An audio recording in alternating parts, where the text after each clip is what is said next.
Ito, magandang balita yung ating natanggap ngayon. Granted yung TRO ng Supreme Court na hindi kailangan ilabas si PRRD pero pinipilit na nilang isakay sa aeroplano ngayong oras na ito. Pagkatatanggap lang namin yung advisory sa Supreme Court. Kasama kami ng mga abogado rito. Kami ni na Atty. Torion. At dumating yung tawag sa atin na granted.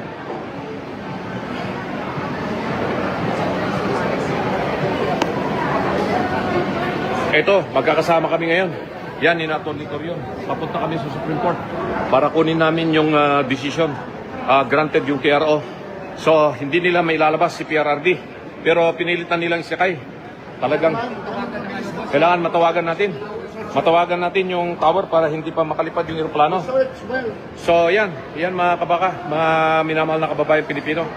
Ay talagang ito ay alam na ng mga Bilisan mo lang, nandito kami sa kapulisan na lumabas na yung TRO. Anong gate yung At meron ng desisyon ng Supreme Court na may temporary restraining order. So, pakisabi na lang sa lahat ng mga vloggers ngayon. Kayong mga kababayan na nakamonitor ngayon sa live na nangyari dito.